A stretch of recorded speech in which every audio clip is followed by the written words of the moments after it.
Monsieur le ministre. La parole est à Monsieur Rémi Delatte. Merci, Monsieur le Président.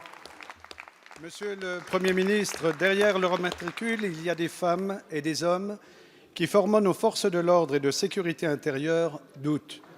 Ils doutent du sens de leur mission quand ils entendent des irresponsables prôner leur désarmement quelques jours avant de devoir intervenir sur des scènes de guérilla urbaine face à des armes lourdes.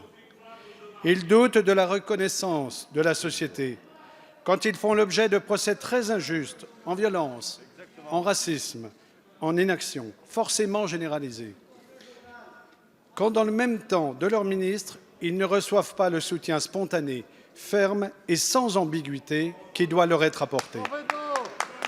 Nous saluons le professionnalisme, le sang-froid et l'engagement total des gendarmes, des policiers, de leurs états-majors, et je le dis comme député de Dijon, des préfets.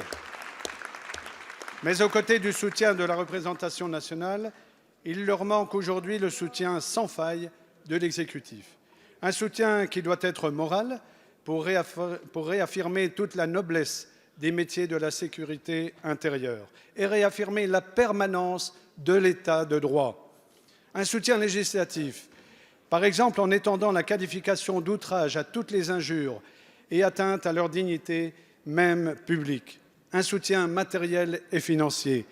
Alors que derrière vos chiffres et vos discours se trouvent encore trop d'équipements et de véhicules qui, à bout, mettent en danger ceux qui doivent intervenir sur le terrain.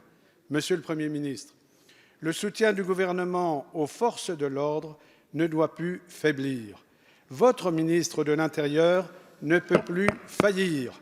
Quand allez-vous reprendre les choses en main pour réaffirmer l'état de droit dans ce pays? Merci, chers collègues. La parole est à Monsieur Christophe Castaner, ministre de l'Intérieur. Merci, Monsieur le Président, Mesdames, Messieurs les députés, Monsieur le député.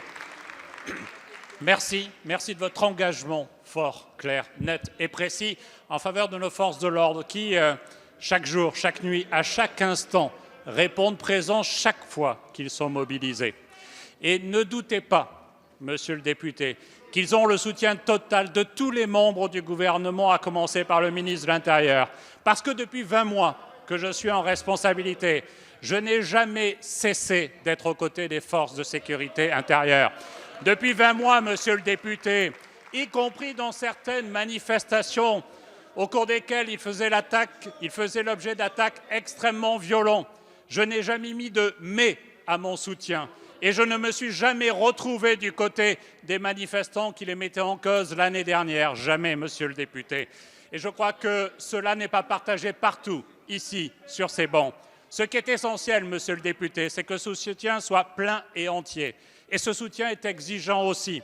Mais il doit se traduire dans les faits. Quand votre majorité de l'époque supprimait 12 500 postes, nous engageons, Monsieur le député, un process de recrutement de 10 000 policiers et gendarmes supplémentaires.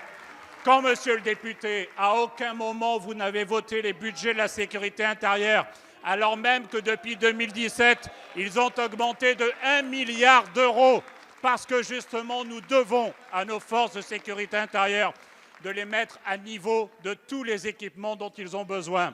Mais cet effort, Monsieur le député, ne suffit pas. Il nous faut le poursuivre.